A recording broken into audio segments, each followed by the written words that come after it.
Hey guys, so today I'm very excited to bring back another Daytona episode, and it's one of my favorite topics, the exhaust.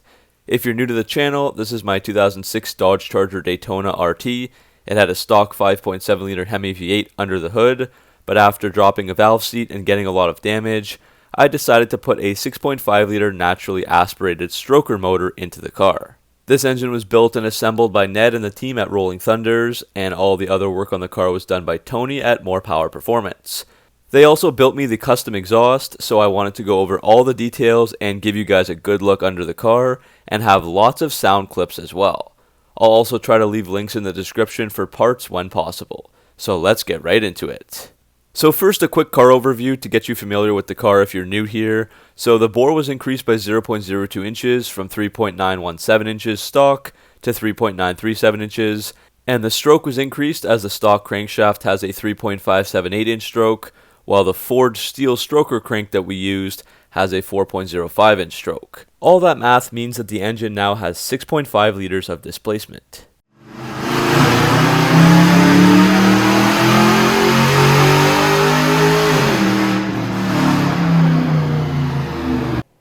As for power so far, here's results of an early dyno pull.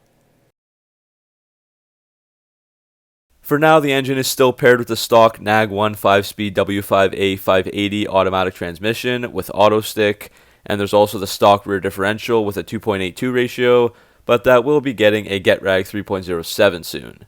There's also a 3200 stall speed torque converter. The car color is Red, and for 2006 they built just 10,000 Daytonas for the US, and 691 for Canada where I live.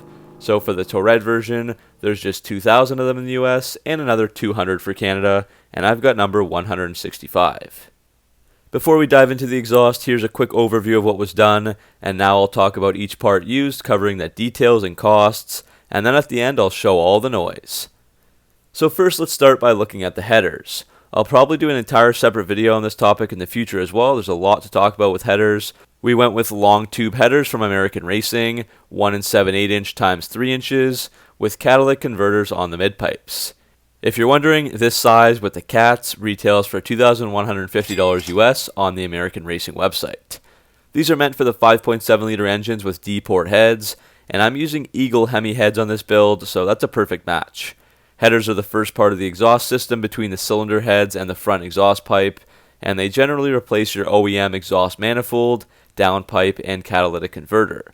As you can see, they are constructed of individual tubes, so one for each exhaust port, and then they meet in a larger tube called a collector. Long tube headers build a lot of power in the mid to high RPM range. They're the best option for high rev vehicles.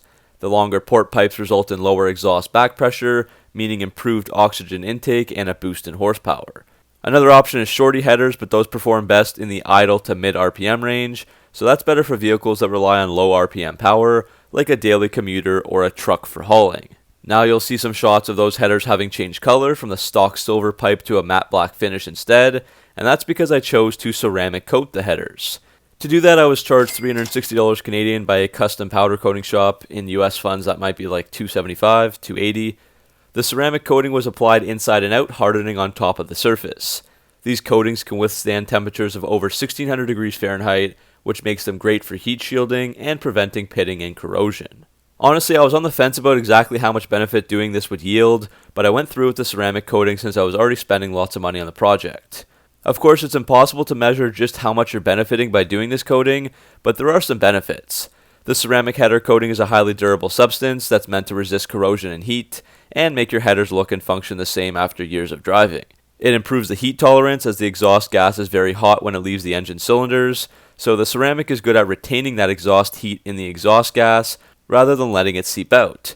This decreases the back pressure, which improves the efficiency of the engine, and also keeps the temperature under the hood lower, that results in cooler air being pulled into the intake.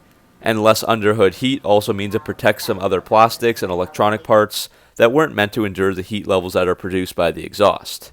The coating also protects the headers from chemicals like salt, oil, and gas, and it's also supposed to be on the inside of the pipes, which makes sure that the exhaust gases and moisture either exit quickly or get burned off. And the final benefit is that the black looks really cool visually as well. With the headers done, let's move on to the pipes. These are 3-inch pipes with 304 stainless steel, and Ned and Tony and the team custom fit them to work with the vehicle. The 304 stainless steel is supposed to be more protective against rust, so I went with that. The cost of the piping will vary greatly depending on where you get it from, so let's assume a cost of $350 US for the video. As for the mufflers, from day one I knew I was going with Flowmaster Super 10 mufflers, the same that I used way back in the day on my 3.5 liter V6 Charger that started this whole channel. These mufflers have been rebranded, so they are now called Flowmaster 10 Series Delta Force Race Mufflers. These are 3-inch single in, single out in the center. These are technically race mufflers on the Flowmaster website, not street mufflers, so they have a very small chamber for air to flow through, making them very noisy and loud, which is exactly what I wanted. They're also really expensive these days, $132.95 per muffler, so that's about $266 US for a pair. One downside is that they are made of 409 stainless steel, which has less chromium and nickel in the steel and will rust over time. Now let's look at the tips. The tips can also add some sound if they're a large size upgrade from stock, and they also add a nice visual as well. I chose to go with Go Rhino 5-inch exhaust tips that are finished in black chrome. They might be too big visually for some people, but I just love how they're just huge and stick out very nicely from each end of the bumper. Really stands out there. I had used matte black 5-inch tips on my V6 before, and they rusted out after a year or two, so hopefully these fare better with the rust. The cost of these are $84.99 US, so that's about $170 for a pair.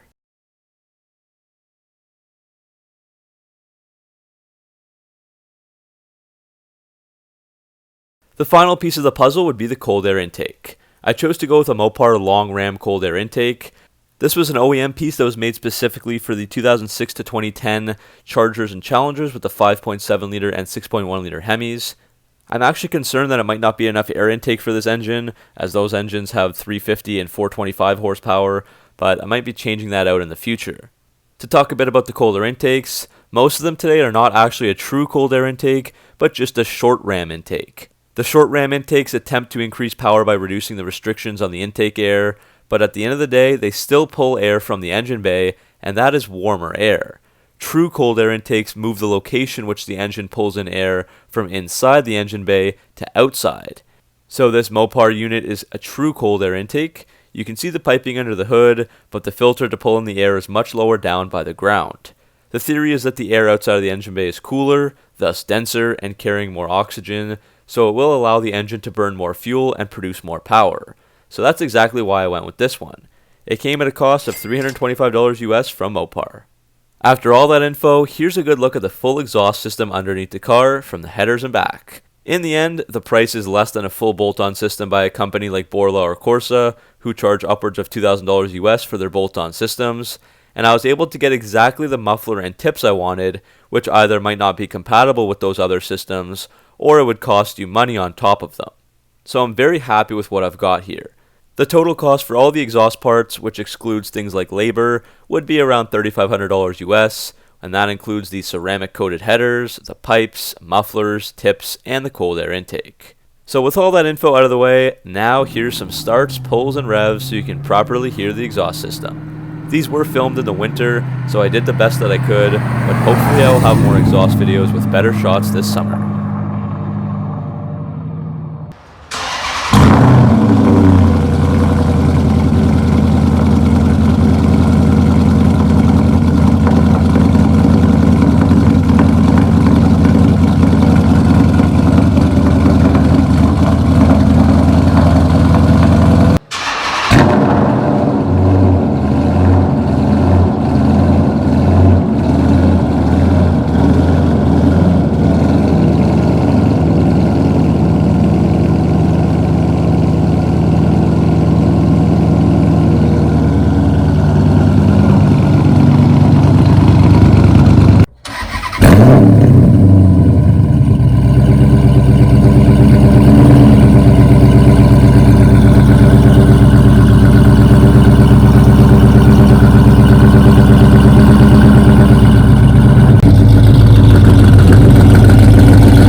So that's the end of this video, guys. Hopefully you enjoyed this third video on my project, and make sure to follow along and stay tuned for so much more content on the 6.5 liter Hemi going forward, in every detail and aspect that you can think of. As always, make sure to like and subscribe for lots more Mopar content, and I'll see you guys in the next video.